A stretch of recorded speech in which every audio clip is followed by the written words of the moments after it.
We have an extra guest. Yes. Yeah, it's Sam's dog, Stamos. She keeps popping her head in. Like John? Yes. Oh. Like John Stamos. Her name yeah. is Jane Stamos. That was Sam. But it was either have her in here or her scratching at the door. I'm sorry, I missed that part. It was either have her in the room or have her scratching at the door. So it's fine. We've never had a dog on our episode of After Show. So it's hey. Hey, have we had a dog even on the other show? Nope. No. Nope. Like kids, they're unpredictable. We've had a cat walk through. We have a cat in this house. So I wanted to introduce my friends to you. We're still friends, right? Yeah. Okay, cool. So this is Rob and Val Nevin, the beautiful people right up here. They're below. Well, And my screen, they're up above. And then down there is the hairy guy named Dan Thoms. Wait, what's your sweatshirt say? Oh, it's from the Ventriloquist Dummy Museum.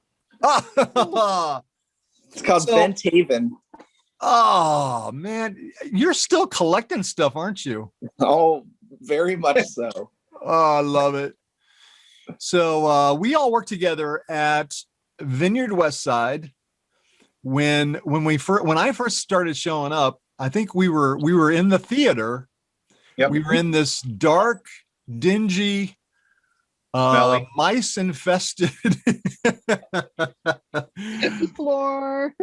your feet would stick to the floor if you stayed in one spot too long. Yep. And so we have so tonight we were talking about when Joseph, he and Jacob, all the whole thing, and God turned his sadness into dancing. Our scripture, Psalm 30:11, and it was so fun for me this week to think about some of the things that we had to endure as a church plant. And I thought this is a great time to bring you guys on because you guys were you guys were there before I was. Yeah. So tell me what it was like for you guys when the church first started. Well, I was there at the theater, and at the time I was looking for a church, and that was the one. It was exciting because there's a lot of energy to new things. And I'm an entrepreneur, like that's my gig. So like a church that's starting is exciting, and it's lots and lots of work, and I love work. So it was great for me. Was it pretty close to where you lived? No. I mean, 15 minutes wasn't bad. Yeah. How did you find out about this new church plant? I heard other churches complaining about them.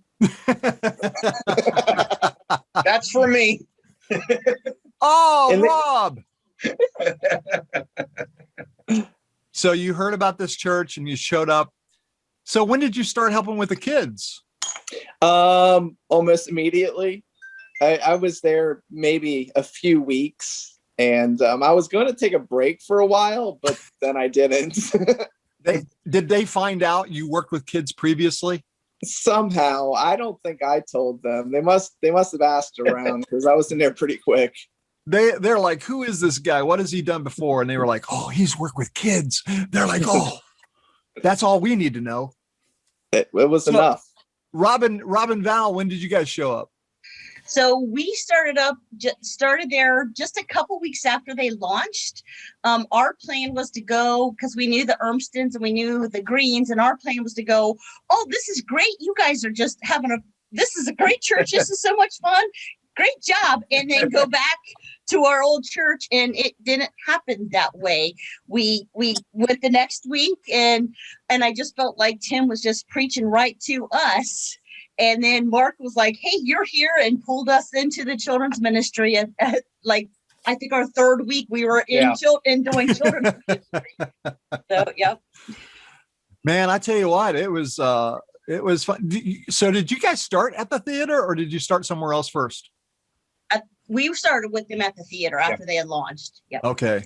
So the theater, So Kim and I got a phone call from Tim, and he's like, "Hey, what are you doing?" And I was like, Right now? Not much. I'm in Georgia." And he's like, "Well, what are you doing in Georgia?" And I said, "Well, I'm in between like gigs right now." And he's like, "Well, come and help us because we could use your help." And I was like, because I knew Tim Ermston, we had worked together. Tim was one of these guys that you just tell him, okay, you're this witness. You're going to come out and tell this Bible story. Here's where it is in the Bible. You go, and I didn't even know he didn't even know these stories. Like he would just go home and he would read the stories, and then he would show up and he had everybody cracking up, like tell him the story of whatever story it was. And then we had him start doing act out stories. And this was at the big vineyard. And so he was doing act out stories and he was cracking everybody up. And I was just like, man, one week, I mean, he had been in the back of the room for a while. And one week I was just like, okay, it's your turn. And I put the microphone on him and he was just like a natural. It was like he didn't blink an eye. He just did everything perfect. It was amazing. And that many, many years later, he calls me and he's like, I kind of lost track of what Tim was doing. And he's like, hey, I'm going to plant a church on the west side of Cincinnati. Well, so there's a few things that happened in between. Yeah. So we showed up the first week we drove from Augusta, Georgia, Miss Kim. We drove 10 hours? I think it was a 10-hour drive. 10 hours of driving. That didn't count the stopping. Yeah. And we drove from Georgia to Cincinnati. And I think the first weekend we were there, was there 17 kids? Mm-hmm. And the theater was terrible. And it was made to be dark. And so it really was hard not to be dark. Like we set up lights and everything on the sides and sheets that were white, trying to lighten everything up. Do you remember that, Dan? I do remember that. Yeah. No, I remember that. I remember like, who are these people? And then I was like, thank God someone's going to save this children's ministry. Our house at 7 a.m. every Sunday to get there in time to set up for the 9 o'clock service. And eventually, I mean, how many weeks did we do that, Kim? 8 weeks. 8 or 9 weeks. We drove from Georgia. Like we left. Did we leave Thursday after work or Friday?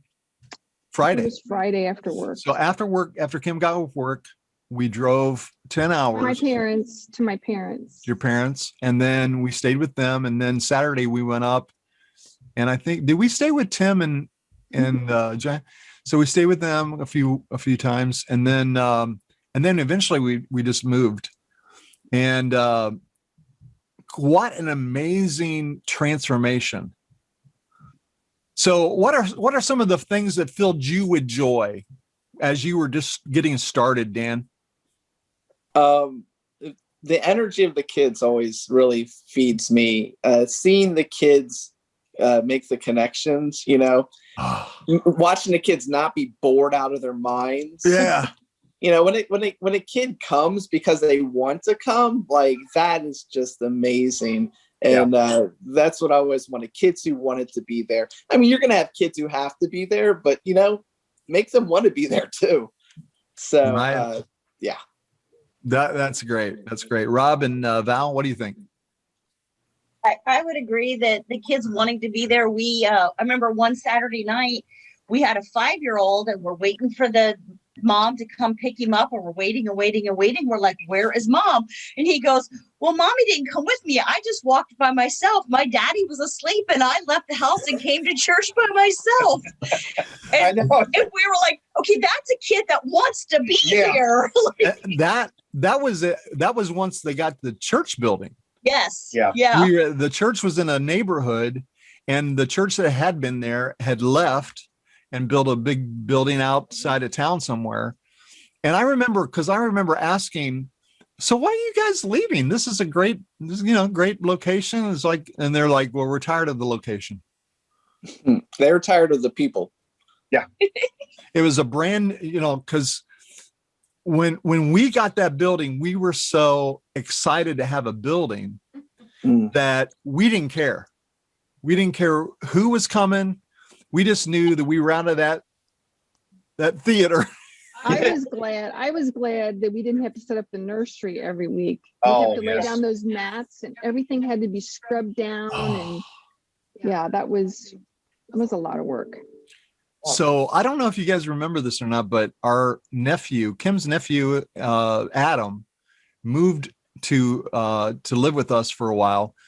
And one week we were still in the theater and I think we got up at like 5:30 in the morning and we had this trailer we had to hook up.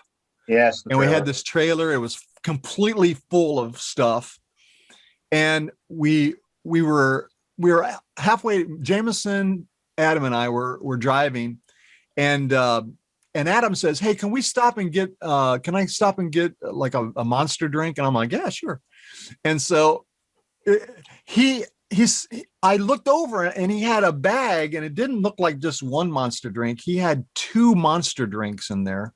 And I was like, dude, what are you doing? And he's like, I need some energy. And I got to help set up the nursery. And so we started unpacking that trailer and taking stuff in and out. And we were tired by the time church was getting close to being started. And I looked over and Adam was sitting in the back of the theater we were going to do kids church in elementary. And he's like, just shaking. And I was like, what did you do? And he's like, I drank both of them. I think I'm having a heart attack. I was just like, go drink some water, bro, or do something, man. But it was such a time of and I remember we were still in the theater. The first week we had between nursery, preschool, elementary, we had 70, not 17, 70 kids at church. I thought, oh, this is the greatest. This is the greatest because, but then, do you remember what happened? Can you guys remember what happened when we got the building? Do you remember? Like what happened with the numbers? You don't remember? No. So we had, instead of 70, it took a few weeks. We doubled. Oh, okay. We were over 100. Yeah. And I don't know if you remember. Do you remember Todd? Oh yeah. Todd Burrows. I think he brought half of those kids himself. Yeah, in that limo. And one of those kids, Tommy, he never participated. He never sang. He always had a bunch of wisecracks. And he would remind me when I did something wrong, or he thought I did something wrong, which was quite often. And one week Todd comes in the back because after church he would take the kids to McDonald's. You remember that? He would take the kids to McDonald's, and Tommy, a couple of the older kids were just about ready to fight, and Todd is witness, and he said Tommy stood up, put his hands out like this, and said, "Guys, go against the flow. God wants you to know you don't have to conform to the things of the world." And everybody just went, What? You might want to explain what that's from. That's a song we do in kids' church. He stopped a fight with the song. I never heard of that before. Me neither. It's And the best Tom- play I've heard. Todd was so excited. I had a conversation with him not too long ago, and where I was asking him about how he got saved, and he was so encouraging to me, just as a person, just like all these kids. He said, these kids just want, they won't let me buy their house without stopping and picking them up. And I don't know, what was the number, Kim? Do you remember the number he said of how many kids he had brought to church over the years? Oh, it was a lot. A couple hundred, I think. Yeah, easily. And you're right. I mean, a lot of it has to go from making church relevant, but also making it fun and meaningful, where they don't even know they're learning. And Yeah, they're right. learning. So what are some of your favorite stories from that time? Well, Dan. here's a real fast forward one about Todd Burrows. So I rock climb, and my friend owns a gym, and there's this guy who goes there all the time. He's in his early 20s, and he's just a nutty guy. I mean, I don't know. He's just like, hey, you know, he's like Todd Burrows Jr. And then one day, all of a sudden, we say something about Todd Burrows because we were just laughing because there's so many ridiculous stories about him. And the guy goes, whoa, Todd Burrows, he was my mentor as a child. Like, he says, he's like, I was his neighbor. I went over his house all the time. And I was like, oh my gosh, they're adults now. No doubt. That's all. Todd was, I mean, he is still full of energy. When I was talking to him, I was like so amazed that, you know, just his love of sharing Jesus with people. It's amazing. And he still quotes scripture. Like, he's like, brother, what's God telling you now? And it's just like, it's so awesome, man. So Robin, Val, hit it. I always loved, you know, we were in the lower portion at the building, down like what, 4 steps? And standing there watching these kids come down the steps and just tear off running down there as fast as they could. I was so happy to be there. And I absolutely love when you have a visitor, drop the kid off, a 4-year-old. They don't want to stay. They're crying. By the time their parent comes to pick them up, they're crying because they don't want to leave. You know, it's like, we have to go home too. Oh, do yeah. I have to? Yeah. So I don't, that is awesome. So, you know, we were training like junior high and high school kids to be behind stage. And we had a devil puppet, you know, that would come up, and we rule number 9, hate the loser, and we'd have fire go off, and the devil puppet would disappear in the fire. And one day we're doing a song, I think we're just do it, do your work. And I looked over, and there's this kid, he's singing the song, and we were in that really skinny long room on the opposite side of where you guys were in pre, and he was just singing it. Just do it. And I was like, what is he getting mad about? And I looked over, and the devil puppet was singing Just Do It.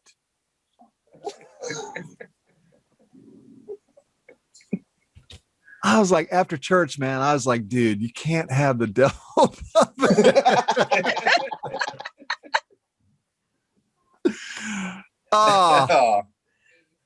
So good. But were you guys, any of you guys when we walked through the building the first time? No, I don't think so. So we were walking through, and, you know, we didn't know if we were going to have the building or not, but, you know, they were talking, and we were looking at all the rooms, and I very distinctly remember thinking, these hallways look big and wide right now, but there's going to come a time when it's going to be a mess. Yep. There's going to be kids going all the way. And not too long, maybe about 6 months, 8 months later, after we moved in there, that's exactly what happened. And the Easter that we had 200 kids at church, I was just like, oh my gosh, this is the best. Yeah. And we had the maze, the Easter egg maze upstairs. Do you remember that? Yeah, I do. That was so fun. So fun. And the VBS, the first one we did, at the building, and we were over in the stinky building, and the air conditioning wasn't working. Yeah. And it was like 1,000 degrees. And all these kids in that big room just made all the heat even worse. And there was a guy that was going to come and work on the air conditioning. And I said, hey, kids, when we see him come back down here, we're all going to stand up and cheer. And he came, he was gone for a while. He came back down the steps, and I was like, okay, that's good. And all the kids, like 200 kids in this room, stood up and turned around and gave him a standing standing, what was it called? Ovation. A standing ovation. Yeah. They gave him a standing ovation because he had gotten the air conditioning to work. And it didn't make any difference. There were so many kids, but it was just like, it was such a place of joy. And instead of sadness, people's lives are sad. They're sad enough. The church doesn't need to do anything to make them sadder. The church needs to do something to make them realize that God's for them. And man, I have such fond memories of that place. So last stories, go hit it. Dan, hit it. Oh, you froze on us. Oh, there you're back. You're back. Okay, go. I was like, wait, what happened to Dan? He's like, I was like, deer in headlights. what happened to everybody else? I was blaming you. We're back. Hit it. Got a story? Last stories? Dan? Here's a story from years later. Yeah, here's the story. There was this kid. He was very tall. It has nothing to do with his story, but he was very tall, and he seemed completely uninterested all the time, every week. I mean, he was good, but he wasn't exactly participating. And I thought, well, at least he's being quiet, right? And so, but then at some point, his mom comes up to me and she says, I just want to thank you. And I'm thinking, for what? And she says, oh, man, my son, he used to just be a follower, but now since kids church, he's just at school telling people about Jesus and leading them. And like, I was like, huh? What? You're welcome. What? And it just reminded me, like, you don't even know, like, it's some of the kids are like, oh, they're getting it. And other kids, you're like, I don't think they heard a word I said, but that's not always the case. Sometimes they're just taking it in a different way. And so I don't know. That's a cool story. That's awesome. That's awesome. All right, Rob and Val, you're up. I think probably one of my favorites is when a mom was saying that earlier that week she had a migraine, and the first thing her 2-year-old did was drop what they were doing and walk over and start praying for her headache. Yeah. And we're going, a 2-year-old like knew to pray, for the headache to go away. And the mom goes, and it went away, so yeah. that's what was amazing, is just, these little 2-year-olds were even learning, Yeah, no doubt. Rob, I haven't heard much from you. Come on, hit it. Story. Oh, there's so many. My biggest one was when the kids would run down. My favorite one was when the really young ones didn't understand the days of the week yet. So they would come in Monday and like, are we going to church? The mom would tell me every morning they get up wanting to go to church. They don't understand yet, but it's just so cool that's their routine. They love doing that 1 day a week, 1 hour a week, but that fills the rest of them. Yeah. So I know you remember Sarah and Jesse Cushing. Yes. So I remember when they first came, we were in the theater, and Sarah, and I've told the story before, but it's such a great story. I want to repeat it. So Sarah went home, and I don't even know what we were talking about that week. And she said, Mom, I need to go to the store and buy a Bible for my friend. And her mom's like, what? She's like, well, Pastor Jim or somebody was telling me that the Bible is really important to read. And I've asked her if she has a Bible, and she said no. And I said, okay, well, I'm going to buy you one. Sarah went, Fran took her to the store, bought Sarah paid for it herself. She wouldn't let her mom pay for it. She's like, no, this needs to be my money. And she went and gave the Bible to her friend. Now, I don't know what happened with that, but you know what? That's exactly what you guys are talking about. When a kid starts getting it and they start, it's not just for them. You know, it's one thing when we're selfish and we just keep it to ourselves, but she got outside of herself. And I think that's what the Vineyard, the West Side Vineyard was really good at, was getting outside yourself and, just being godly in front of other people.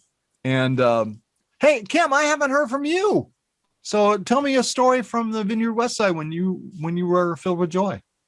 When I was filled with joy, I worked a lot in the nursery, in the younger kids area.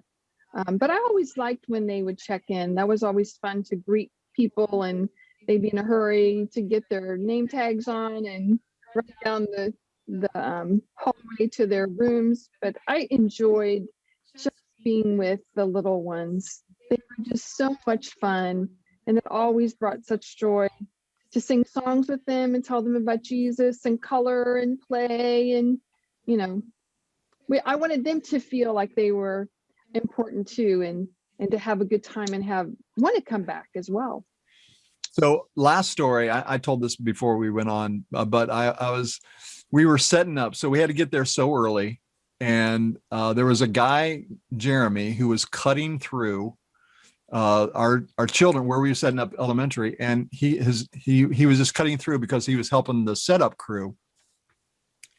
And I said, oh, dude, you can't cut through here unless you help us with kids ministry. You probably didn't know that. And he's like, okay. And he thought I was serious. But then I said, oh, hey, have you ever done a puppet? And I went over and I got one of the puppets and I said, here, put this on. And he put it on. And he started playing with it. And he's like, and I said, oh, now you're in for 2 years. You didn't know that, but this is a 2-year commitment now. And the last I knew, he was still working with kids, and he had, I love the whole idea that you're not doing it for yourself. You're doing it to show others. And I think, that's what you guys did. And so tell me what you're doing now. Dan, you're up. What am I doing now? Looking for a church. We're traveling all over the place, seeing what's out there. It's been a lot of fun, honestly, just to see how different people who believe in the same God do things on a weekly basis. And so been doing that, been enjoying my family, doing lots of laundry. You have an immediate family now. That's right. Got married, came with 3 kids, and then we had another one, and we did this all like right at the beginning of the pandemic. So we've lived the majority of our marriage in a pandemic. I thank God that we also bought a house right at the beginning of the pandemic that had a pool. Oh, so our summer wasn't that bad. So yeah, Rob, we're not. Oh, there she is. Yeah. So what are you guys doing now? So I guess about September of 19, I guess it was, we took over the youth group at a small church on 128, and we were meeting on Tuesday nights, about 50 kids that are considered at risk. That's not a small group. No, the church is small, but the group is not. These are all kids that live in the neighborhood. They live in 2 trailer parks across the street. Awesome. And so now we are getting ready to start the children's ministry on Sundays, and we'll be doing Sunday mornings with the 5 through 12, and then on Tuesday nights we'll have 12 through 18-year-olds, and then on Thursday nights we'll have 7 through 11-year-olds. Most of these kids are from the 2 trailer parks. Yeah. Wow, that is amazing. I love that. And we get to our church is really big on giving out food. So one of the things when the pandemic hit, we always feed the kids on Tuesday night. So when the pandemic hit, that stopped, obviously. So we decided one week, let's make the meals. We'll tell the kids, hey, come and get it. Like 2 kids showed up. So we decided we'll go give it to them. So every Tuesday night, we make the hot meals. We go around and deliver them. We knew the kids were. There's a little, in one of the trailer parks, there's like a playground. So we'd stop there and hand it out. We started meeting more and more people. Once it got dark, after the time change, we switched it to Saturday morning. And not only do the hot foods at the church, we actually started delivering bread, vegetables, and when we had meat to the neighborhood. We've met so many people that are, they're stuck in their house. They can't get out. They're too elderly. Brand new kids we never even had met before. So, wow, it'll be, it's going to be interesting when it starts back up. That is, so I love that. I love that, Rob and Val. So who's that? This is Isaac. That's Hi. Toby's baby. Hi, Isaac. 17 months old. Oh, can you wave? Hey, He listens to your songs. Nice. And he watched your kids church service, the live one, just a little bit ago. So. Nice. Love the Hey, cheering. Isaac, let me see. Hey-oh. No, we have to cut that out. We have to cut that out. Hi, buddy. Oh, I love it. I love it. 15 months. Why are you trying to make me do math? 17 months. 17.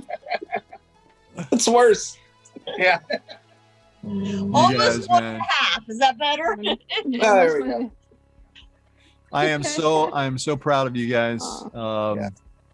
You're heroes in my book. And thank you for serving the kids and wherever you are. Dan, don't take too long of a break. You're too gifted, brother.